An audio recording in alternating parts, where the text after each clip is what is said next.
everybody? This is Al Mega, your host today of the Comic Crusaders Podcast. I'm also the CEO of Comic Crusaders and Undercover Capes. Happy Monday, Wepa. Today, folks, we got an LL guest, man. He's an up-and-coming actor, producer. He's doing some awesome stuff on a real positive vibe on top of that, which is what's great, man. Let me introduce the one and only Corey McCartney, also known as Taron Mac. What's going on, brother? Hey, what's up, dude? Thanks for having me. This is Lucha Libre. You think this is Lucha Libre? Some wrestling joint over here, right, bro? Taron Mac. Walking onto the stage. What's up, brother? Thank you for joining us today and just chatting a bit about yourself and what you're up to. Big homie Van, shout out, sent over something really interesting to me, which was the Sapiens trailer. And I was like, ooh, this is so dope. And then, in the connection, understood you were still working on it in the time that we were setting it up. So, and I know you're still working on it, apparently, and keeping busy. But a little bit about yourself before we get into all this film stuff, man. Where you from originally? Well, man, I grew up in a lot of different places, but I was born just outside of Kansas City. And then I moved around a little bit. My dad was in the military, so we spent time, all of, different Air Force bases all over the country, man. I was in six different schools up until I was in sixth grade, a school a year, Spent some time in Texas, California, even Germany, you know what I mean? So. Oh, wow, really? Interesting. Yeah. So, there's a couple different cities that I'll claim, Several, apparently. St. Louis, Kansas City, and LA. Those are my three.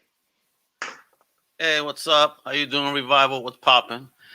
And all right, so how did you get into our film, man? Because I know with Sapiens, it has kind of a superhero feel to it. Mm-hmm. I mean, were you ever a comic book fan? I mean, especially as a kid, touring around. I mean, what was your fandom that kept you, at bay, if you will, as a kid? Because again, if you've taken going to a different school for the first 6 years of schooling, it's kind of insane. I mean, how did you deal with that? And what was your outlet?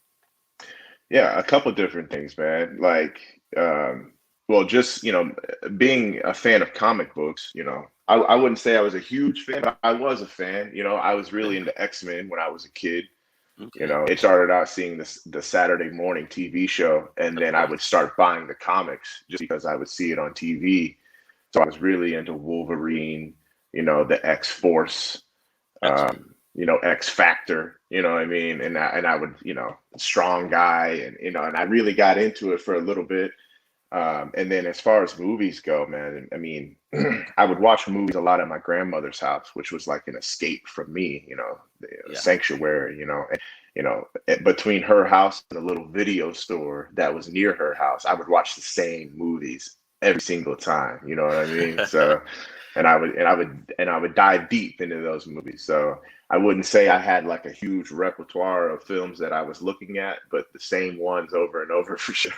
Gotcha. So, so all I see is in the future, all of those getting remade because you know them so well by now, right? Yeah, pretty much, bro. Pretty much. So you say video shop? Are we talking a mom and pop type shop, the $2 rentals, or was it a Blockbuster?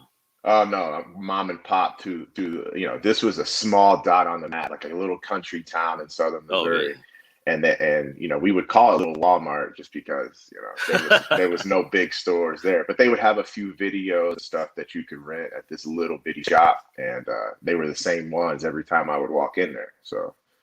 Oh, gotcha. So were any of those films the one that kind of influenced you and made you say, wow, I could do this better? A little or just bit. Wowed you? Yeah, it wowed me. I mean, these are films like Last Action Hero, Terminator 2, Bloodsport, Teenage Mutant Ninja Turtles 1 and 2. You know what I mean? Wow. Those are the these early 90s type, from my childhood. That's what I was into, especially at her house. Excellent. And let's get into a little bit more then. When was the first time you decided to pick up a camera and or rather get into Hollywood type, start acting? What was that bug? What hit you and when? I had a period like during the late 2000s where I had a friend that was a musician, a rapper, and he needed some help. And then it started out with, hey man, I can make you a few calls and maybe book a show here and there. And then it got to the point where it's like, hey, let's make a music video. So I produced my first music video back in 2009.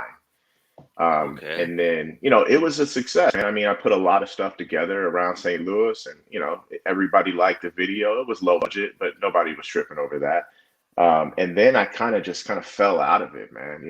The musician I Really? was working with, he didn't really want to do music anymore. So as a producer, if I don't have the musician to do the videos for, then what do I got nothing, So You're a not a couple of years producer. later, right, I'm not, like, there's nothing to produce. So a couple of years later, I moved to LA for a different job, not in entertainment. And then after 4 years of living in LA, I was tired of all the questions. Man, are you an actor? Do you work in the entertainment industry? Do you do this? I'm like, nah, man, I don't. But maybe I should, because 4 years, people asking me to do this. You know what I mean? So then I Yeah. started dabbling into acting. Just to kind of get my feet wet, kind of learn about the industry. So yeah, man, I started taking a couple different acting classes, learned the technique, learned some scene study, and then it went from there. So is that just the case in LA? If you happen to be in LA, you're automatically an actor, a producer, somebody thinks? I mean, you would think so, right? Like, I mean, I was there for 6 years, and like I went 4 years without doing anything in entertainment, but everyone just assumed that I did. So when you took those initial steps, man, did you find it difficult? Or did you kind of have it a little bit easier and just found got involved in the right projects that, called you quickly? Or was it a long waiting process? You know, the route that I took, I feel like was a little difficult because I wanted to take it seriously and I want a foundation. I was a little insecure because I had never taken drama class, or I wasn't a theater major or anything like that in college. So I researched a little bit and I wanted to learn a technique as far as an acting technique. So as I'm researching these techniques, I decided to move forward with a technique called Meisner. And Meisner is Sanford Meisner. That's a person. Meisner developed this technique to where you essentially forget about yourself, and all of the energy that you put out is a reaction from the energy from the other actor, right? So whatever you're giving me, that is how I'm going to decide what I do, make the decisions I make as an actor. And I kind of do that in real life. So I studied Meisner for about 6 months in the Sanford Meisner Center, and it was such a head game, you know. Oh, really? And it was a 2-year program. I only lasted for 6 months, man. I only lasted for 6 months, but I feel like I got what I needed out of it, and I did get the foundation that I was looking for. And then, so that was really tough, man. And it was really tough to move away from that class because the instructor, really good guy, very intense. And it was just, it was tough. So I went from that to a scene study class to where I could really just start acting and not focus so much on the technique.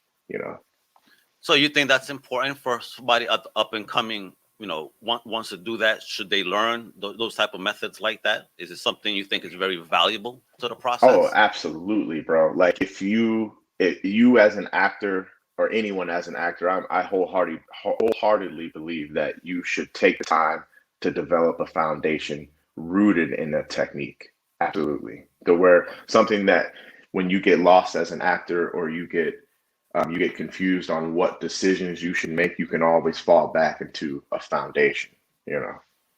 Gotcha. Yeah. So, okay, you're doing the acting thing, and then where does your passion come back from for production?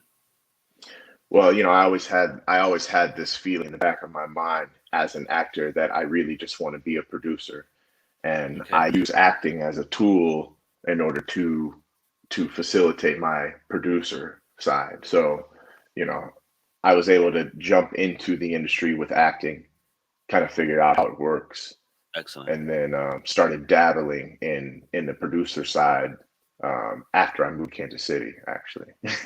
Oh, really? So Yeah. you hit KC, and then once again you're back on it. I know. So did you get back to it via another short film project, or how did you get back into it once you hit KC? What was that first project?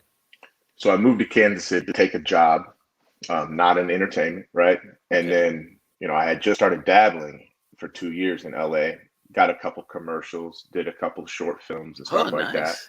Awesome. And, I felt like I was on the cusp of really just doing this full time. And then I moved to Kansas City. I got family around here and stuff. Yeah. And I thought it was over, man. And then a friend from high school throws out on Facebook, "Hey, I wrote a script for a movie, and I want to help get it. I need help getting it made. So anybody," and he had a storyboard. He had a lot of stuff already figured out. And I was like, wow. I was like, this is it, man. I'm in Kansas City. Homie of mine from high school wants to make a movie. So I had a meeting with him. He laid out his vision on how he wanted to get this one movie completed. And it was Sapiens, right? Ooh. And yeah, and then, so that we had our first meeting in 2017.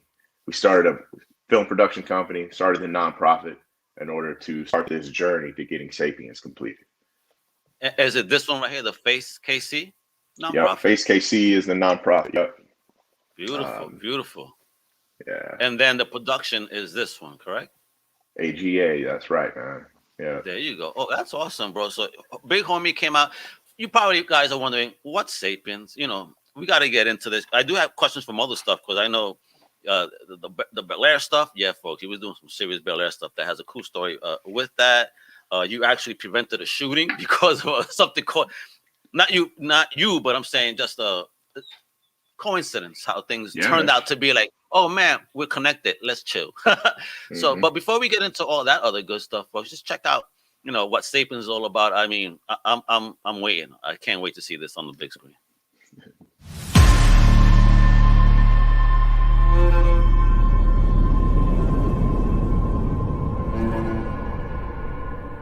It is time.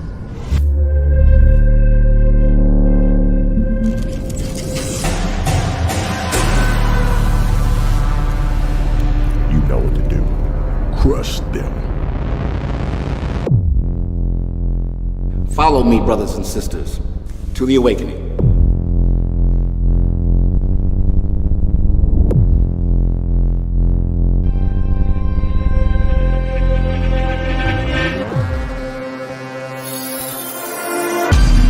So artists with powers?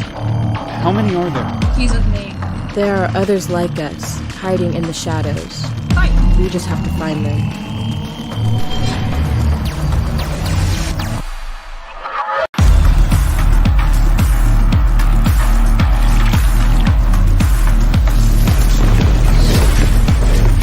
How are we supposed to unite if we keep fighting each other?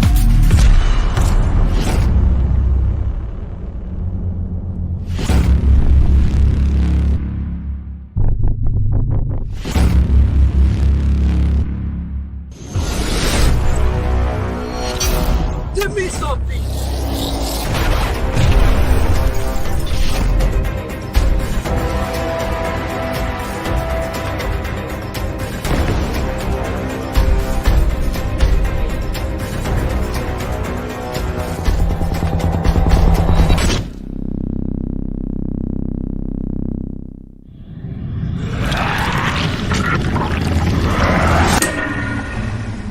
You ain't ready, bro.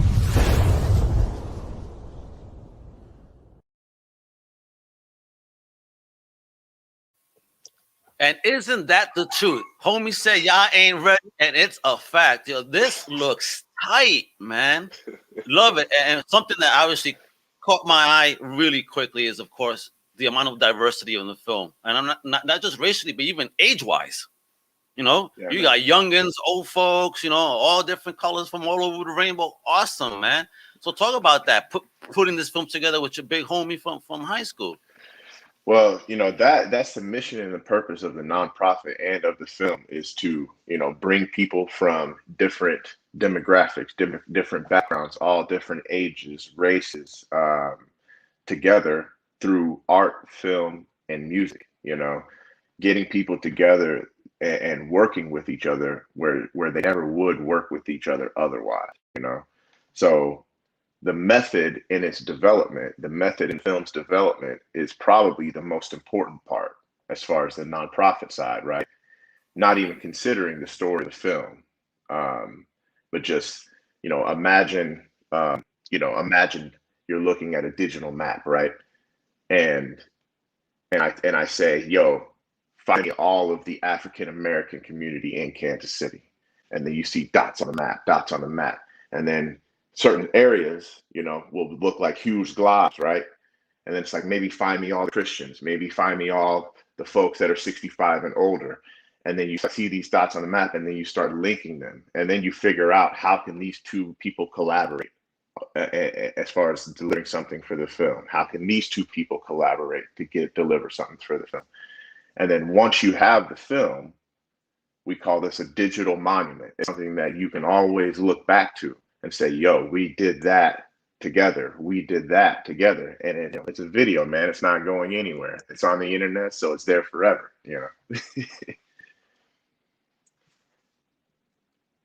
I lost you, Al. There you go. Okay, and I'm saying this sounds fantastic, the film, right? And something that also, which I didn't realize, KC is called Killer City. I mean, is it really that tough out there right now? Yeah, man. I mean, the murder rate's high. You know what I mean? It's Kansas City, it's breaking its own record for murders every single year for the last few years. Wow. It's always in the top 10 as far as murders, violence, rape, battery, assault. Wow. The whole, really the whole center of the country, man, from Detroit, Chicago, St. Louis, Kansas City, Memphis, all the way down, man. It's something that it seems like coastal cities have kind of figured out, like a lot of the issues that the coastal cities had in the 90s. You don't really see a lot of those issues now. Yeah. Gang violence and stuff. I mean, you see it everywhere, but it's not as prevalent as it is in the center of the country at the moment. Wow. What's up, Khalid? What's up, Hans? They're all tuning in to learn about this awesome film and producer actor right here, man, for real. So did you find the process to be difficult because of all the different personalities and coaches you were working with? Or was it something that was seamless? No, it was seamless because it's right up my alley, bro. You know what I'm saying? Like, I could see why it would be viewed as difficult, but I was having so much fun with it, man. Beautiful. It was always a reason to get out of the house for the last 3 years. Go see a show, you might find a musician. You know what I mean? Go see a show, you might find a spoken word poet. You might find someone who's just a diamond in the rough, and it's like, man, I got to put this dude in a movie and make him a superhero. That is a fun process, and that's something that I don't even want to stop, man. Great. So has this film kind of reinvigorated your passion, and you want to do more and more? Man, I would say yes, but it's more than just this one, Yeah. But this is it's something like it's something like a 3-month or 3 year long development. You know what I mean? Wow. And it's not over yet. The film's not actually complete. All we have done is the trailer. When was the trailer filmed? Was it filmed during the COVID time or no? Or you did at the end? It was technically still COVID. It was November of last year. So we took every precaution. We had a lot of COVID protocols on set. We took the temperature of everybody on set. Everybody was masked up unless they were actor. Everybody signed release forms. Everybody had hand sanitizer. I'm curious about that process then, because I'm pretty sure you need to get permits and whatnot to film. Does the local government also try to oversee and make sure that everything's safe? Just out of curiosity. Yeah, they do their best. I mean, the KC, film office here, the film commission, they had a list of COVID guidelines that they would like you to abide by. As far as permits and licensing goes, there's nothing that's required here, which is another reason why it's so nice to do film productions in Kansas City. Cool. Get out. Yeah, man. You don't have to have permission from the city to go out and turn on the cameras and do what you got to do. That's wonderful. You have to have permission from the business that you're filming in or the property that you're filming in, and the film commission, they will help with that, as far as once they find out who you are, they'll write you a letter of support, Beautiful. so you can go out. Yeah. I would figure, because you're doing an awesome thing here with the nonprofit. So, is any other local government agencies involved, with you in this, to help promote what you guys are trying to do? Oh yeah, man. We have letters that, well, so we're working with the Kansas City Police Department. We did a project with them called Disarmed, and they were indirectly involved with Sapiens as well. We have letters of support from the county executive, letters of support from the mayor's office. Oh, that's awesome, man. Yeah, man. A lot of people want to see this project succeed. Yeah. Well, we want to see this and a whole lot more succeed. I mean, it's amazing, bro. I mean, not just that, because folks, we're talking Sapiens, sure, and this process, but homie's been doing stuff. Because you try to you had kind of a fan short of Bel Air, for example, which blew my mind. Guys, you gotta peep this Bel Air joint, because it's really taking a serious take on the story. Kind of, we really get the backdrop story of what happened to Will. And how he got caught up. I mean, and that basketball scene is nothing like the intro to the old school show. Let me tell you, there was some scary stuff going on there. And apparently now being taken over by Will. What's that all about? I mean, are we going to get maybe a real film version of this? Well, what I do know about that project is that it has a 2-season order on Peacock TV. Ooh. Yeah. So Will Smith himself, along with a lot of the original writers of the original show, have signed on to the new project. And then the pilot, essentially the trailer that we made here in Kansas City, the writer and director and cinematographer of the pilot, Morgan Cooper, he's also an executive producer on the new show and also a writer. So, and he's a director as well. So, wow, nice. Yeah. Totally blessed up, man. And you mentioned this song, man. That was a musical short film you did, correct? Mm-hmm. And apparently it helped prevent an incident, a crazy incident that I was reading about. You know what? You want to dig a little bit about that? Let us know kind of what transpired in that. Yeah, man. During the development of Disarmed, which is our approach, we're trying to pull people in from different parts of the city. And obviously the glaring two different sides were, a bunch of people from the African American community and the boys in blue, right? And they come together and have a discussion, right? And that's what happens in the video. But what people don't realize is, there's different sections of town as far as the African American community that were coming together as well. You know what I mean? And so what happened was, a couple weeks after the shoot, one of the guys from the video shoot was on his way to his cousin's house, right? And he noticed that the car behind him was following him everywhere he went. He'd make a right turn, the car make a right turn. And he said, man, guy's a little close to me. So he moved over to the side and lets the car go ahead of him. And then all of a sudden, he realized the car ahead of him was making all the same turns that he was about to make.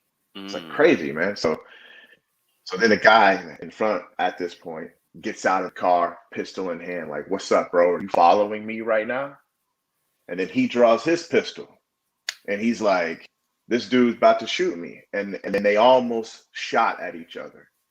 And then they recognized each other from the film. Wow. Shoot. Wait, aren't you the dude from Disarmed? Yeah, man, that's me. Aren't you the dude? And then they laughed it off, man, put the guns away and they laughed it off. And they, two like lives lost were saved. Man. Wow. I wouldn't be laughing, man. I'd be pooping myself. I've already had guns pointed at me. That's enough, man. I don't need none of that more in my life. Never again. Yeah, never again need that. But yeah, dude, man, that's what happened. Wow. Well, that's awesome though that they connected through something. Thank goodness we're able to see that, before those were pressed, man. Wow. Mm-hmm. Wow. Yeah, man. That's awesome, man. But it's kind of scary too to think of, again, so in KC there is that type of gang life out there like that, similar to a West Coast thing, almost, would you say? Yeah, man. I mean, there's a lot of relationships and just links to that West Coast gang mentality that you would see in the 90s that filtered over here to Kansas City. You know what I mean? Bloods, Crips, but it's not even like that anymore, man.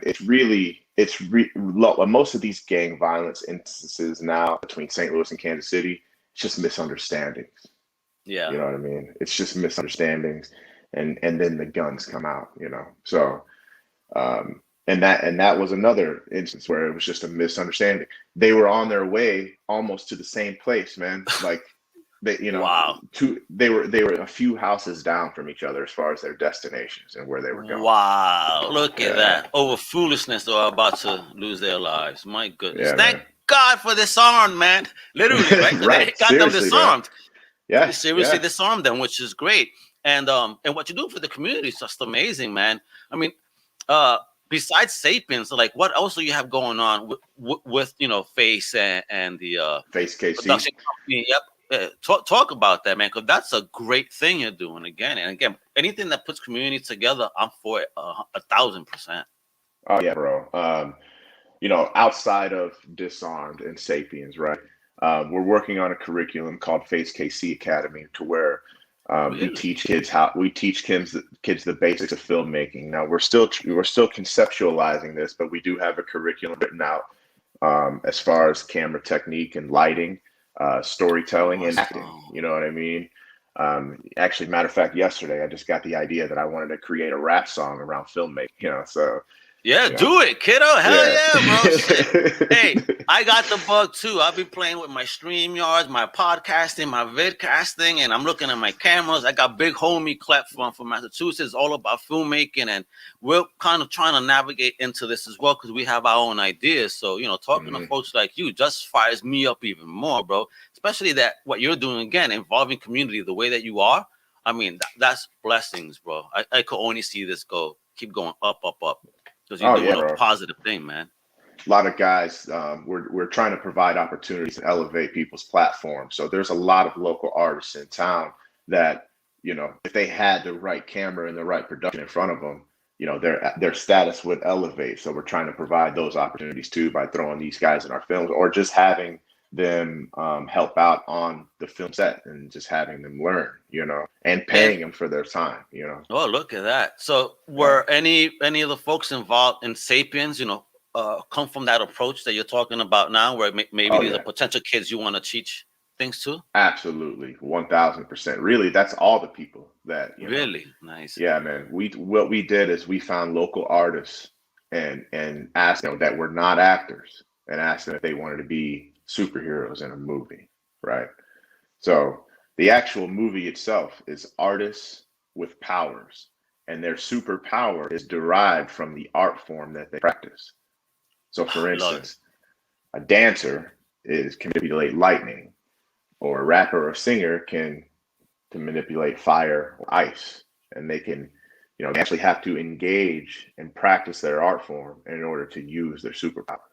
Oh, okay. You know what I mean? Okay. I know my favorite so- was the homie that came out with the boombox that was so 80s, but then manipulated the sound waves, which is awesome. Yeah, man. That's a breaker. That's a breaker. Oh, word? Yeah. So breakers manipulate sound waves? I'm sorry. My bad. That's not a breaker. A breaker is a dancer. That was an amper. An amper. Yeah. So a he's hype an man? amper. So we're talking about a Flavor Flav with powers? So imagine a DJ. A DJ would be an amper. Okay. A dude that All right. carries a boom box can be an amper. These guys take electronics and absorb other heroes' power, and then they can manipulate it to how they want. Oh, Kind of like a DJ in real life, right? When he's sitting there DJing, he's getting the energy from the crowd, and then all of a sudden he gives it right becomes back up. energized, and he gives it right back. Yeah. But I'm all about that, man. I'm all over Twitch. Shout out to Full Blast Radio, DJ Green Lantern, Chubby Chub, man. You give them energy, they keep coming at you harder. Right, Like, right. "Oh, I love it. I'm working, getting too amped, you know. My customers will be like, this guy's too excited to work. It's not the job, it's the music. Right, exactly. It's the energy, man. Yeah. So we're taking that and literally making it a power in the film. I love it, man. And I think every artist that enjoys watching the Comic Crusaders podcast and vidcast definitely needs to be watching this film. So what's the timetable? What are we looking at where people can actually sit down and watch the complete film?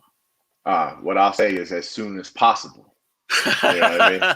That's the timetable. No, man, Okay. you know, we're trying to get the funding, you know, and we don't need Okay. a lot for a superhero film, but it's one of those things that we are a nonprofit, and the method and the approach as far as the method and its development is the reason why the funding needs to happen.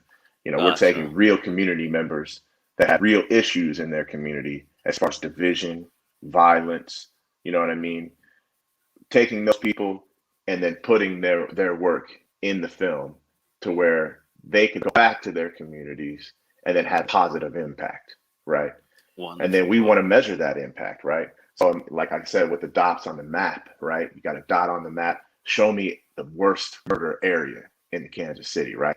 And then you see like a huge glob. Now bring me an artist right out of there. Bring me an artist out of there.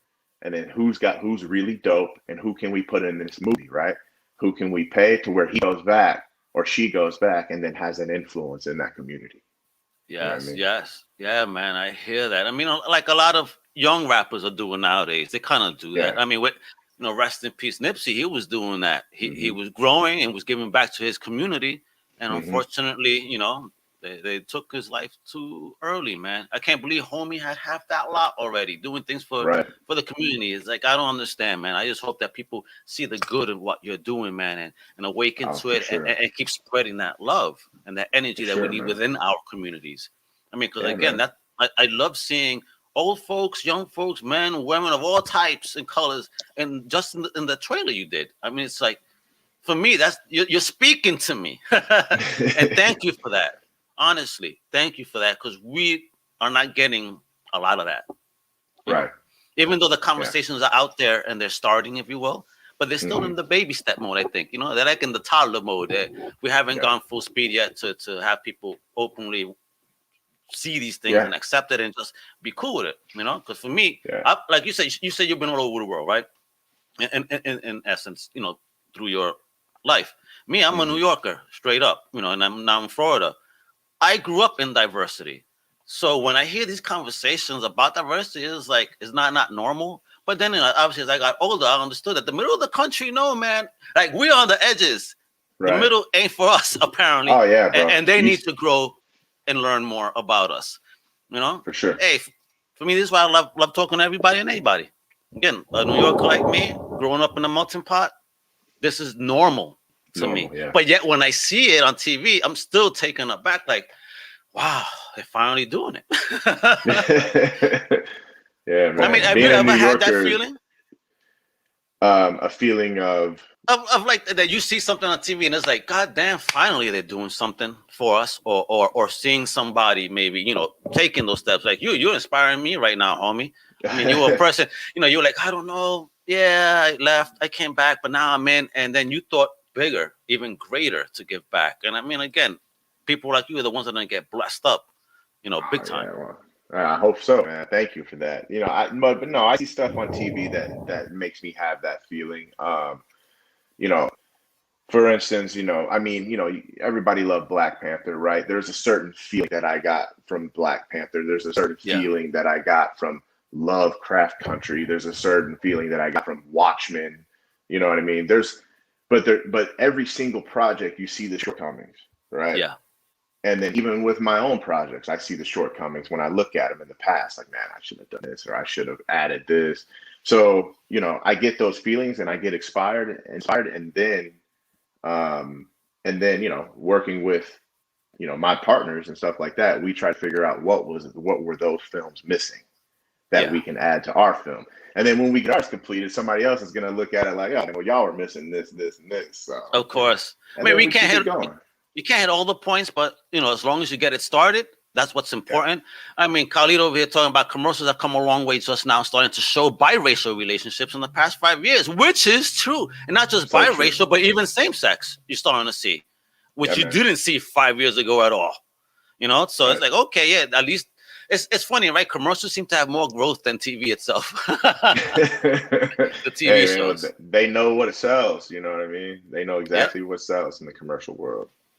Yeah, but yeah. See, now you made me think, okay, they're only doing it for the sale, bro. Come on, man. I hope they're doing it honestly, because it's the right thing to do. Well, you need it all, really. You really do need it all. You need to do it because it's the right thing to do, and you also need to do it because that's what's going to get you paid. It's you got to have everything. It's a balance, incentive. Right. It's a crazy balance, bro. And all right, so let's see. So Sapiens is going to be off the hook. You're doing the organization. What else we got? What's in your personal future? Are you doing any acting gigs outside of your own network, or what? What's up with that? Yeah, man. I mean, I'm always sending in auditions. I mean, I'm a commercial actor, so a couple of weeks ago, I was in a commercial for Low Boats. You know what I mean? I was Oh, a word, duck hunter. nice. I was a fisherman. So I do a lot of Kansas City has a pretty decent sized commercial filmmaking community here because there's so many businesses that are located here. They had their headquartered here. Just some of the big ones like T-Mobile, H&R Block, AMC Theaters, Black and Veatch, Cerner Corporation. There's a lot of big companies here that need commercials, and they hire locally. They hire local crew. They hire regional talent. So me as a commercial actor, I can jump on set a lot, and I also get some voiceover stuff. I do a lot of voiceover work, and then here and there I'll jump in someone's narrative project. If they're making a short film, go out and have some fun, meet some people. So yeah, man, I definitely get plenty of work as an actor. That's great. Well, just in that scene in Sapiens, you kind of gave me a Tobias Whale vibe. But you were a lot more scarier, man. When homie approaching the desk, you like get him. I'm like, oh shit, bro. I'm not messing with Corey, bro. It's just acting, bro. It's just acting, man. I'm big. But it's like you said, your method. You took that dude's energy and then really reflected it back, like in a tone, like, yo, homie is serious. Exactly, man. Exactly. I took exactly what he gave me, right? And then I delivered what I needed to. So can I ask, what's your power set in the film? Because I saw a quick, brief glimpse of you touching somebody and they're like disintegrated or something. What happened here? So, Memnon is not actually, my character's name is Memnon. Memnon is not actually a superhero in there. He's the main villain, and what he has found, he's found a way to artificially extract power from actual powerful beings in the film, and then he uses those powers in an artificial way. So that's the power of Memnon. Gotcha. He a dirty mo. That's what he is. Yeah, he's dirty. Gotcha. Bro. He's dirty. That's excellent, though. I love the visual effects and whatnot that are done throughout it. Let's shout out that crew right there, because just the cool special effects were there. I mean, who did that? Big Media, right out of Kansas City, man. Company really? Called Big Media, BIC, Big Media, man. Those guys hooked it up. Yeah, man. I like the scene with the stomping on the table, and all of a sudden you see the fire. I mean, it was perfectly timed and well done. I look at all that because I've been watching Pluto TV lately, and they show a lot of 80s movies, right? So sometimes I saw them as a kid, so I'm seeing them on repeat. Who cares? I don't want to download them. I mean, watch them on streaming, so I'll take care of the commercials. But I'm watching. Somebody gets hit, you hear the sound 3 seconds later.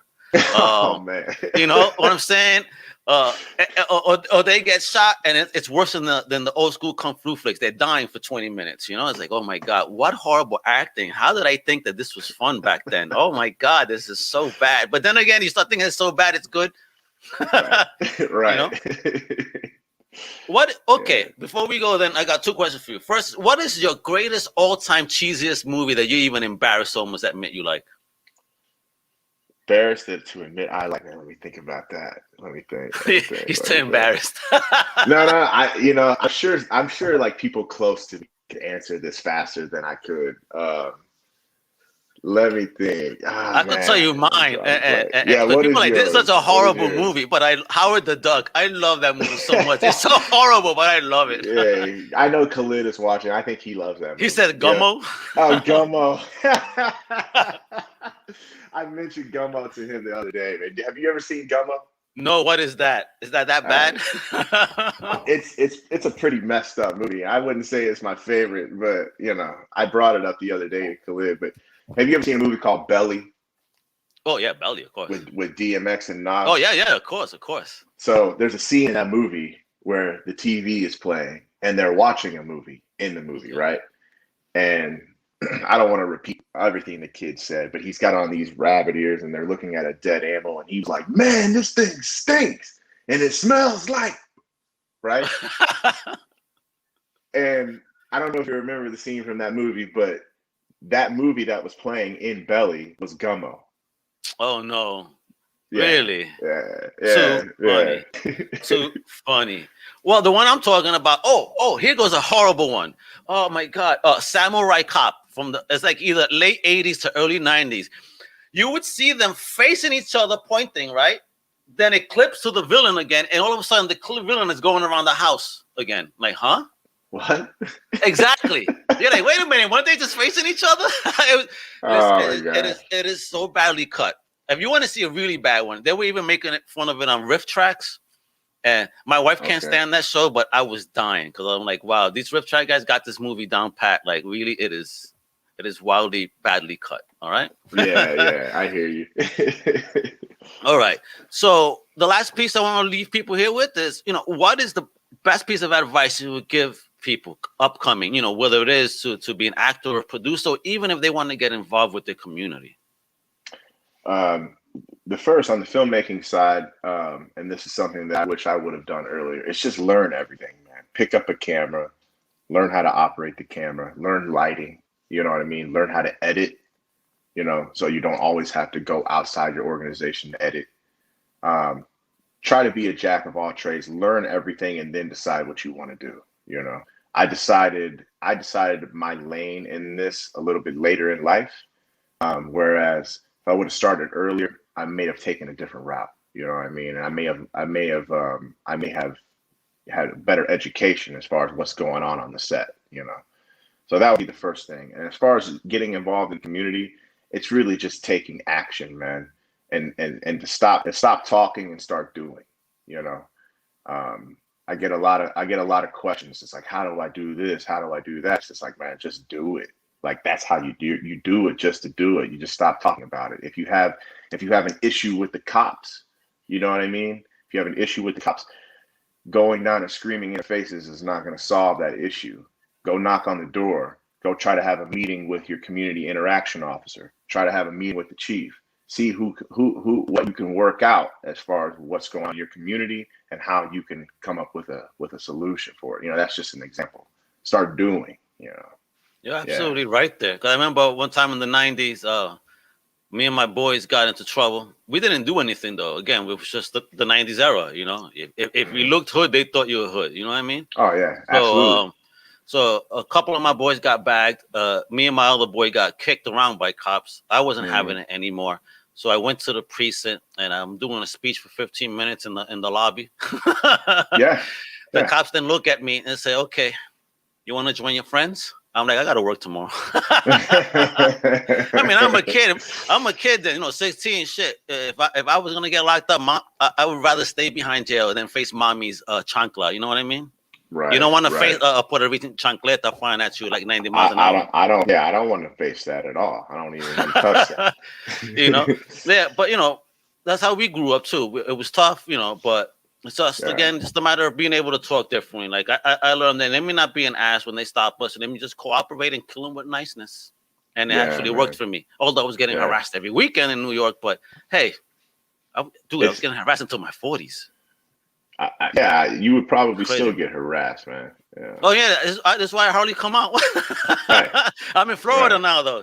Over here, it's a whole different type of beast. Let me not cut anybody off. That's all. Right. It's crazy out here. The Florida man is real, bro. The Florida man. Florida man. One of these days there might be a movie just called Florida Man. Just watch out for it. Yeah, for real, man. A shout out to Visionary Studios over here. That were sharing. That you're on. Thank you for doing that. Appreciate everybody that was on right now. Now you could follow Corey. I got his Insta right here because he goes by Taron Mac. Wait, before we go, Taron. That's Taron. Taron Mac. All right. So what's the origin? Just before you go, what's the origin behind that? So I wanted a stage name as an actor, right? So I need to have who I am as an actor and who I am as a producer because it's literally some different signals firing in my brain. Taron is actually my middle name. So my name is Corey Taron McCartney, right? Mac is short for McCartney. So it's just a stage name for me as an actor. You know what I mean? When I step on set as an actor, I'm Taron Mac. If I step on stage as a producer, I'm Corey McCartney. I get you. This is me. In normal life, I'm Alexander Perez, my legal government name. But when I do this, I'm Al Mega para que tú sepas. Right. I love it. I hear you, bro. So I get that. I get that split personality joint, keeping the two things separate. I love it. I do the same thing. So again, follow Corey right here on Instagram. Is there any other places we could follow you other than Insta, or is that your main? line. Instagram is going to be the main one. You know, I just made my profile public a few months ago. You know what I mean? Oh, there we go. Oh, awesome. Yeah, man. Yeah, you guys start filling up that fan base, bro. I know, yeah. and I got to get it higher. You know what I mean? Yeah. And if you guys want to know everything about the organization, the nonprofit, you know, please visit FaceKC.org. And of course, check out the production company, man. AGA-KC right here. All right. What does AGA stand for? Anything? So that's Artis Gratia Artis, which is Latin for art's sake. Woo! Getting deep on us with that one. Nice. Oh, yeah, I didn't come up with it, man. That was my partner, but I wholeheartedly believe into it. You know, if we don't sell a film or if we don't do anything, at minimum, we created some art, and that's good enough. You know. Yeah. Oh, agreed, man. You did something. Right. You know, which is important. Right. Key. Folks, thank you for tuning in today. I'm your host, Al Mega, with the amazing and multi-talented Corey McCartney. Please make sure to visit ComicCrusaders.com, UndercoverCapes.com, and also visit the Google Play Store for our app. iOS is coming soon, I promise. I know I've said it, I can't stand Apple, but I know I want to play with the big boys too, so I'm going to get in the Apple Store too. No worries. So make sure to check it out so you could check out everything Comic Crusaders all in one place. Thank you again, Corey. I'm Al Mega. Huepa. Hasta la próxima, mi gente. Much love.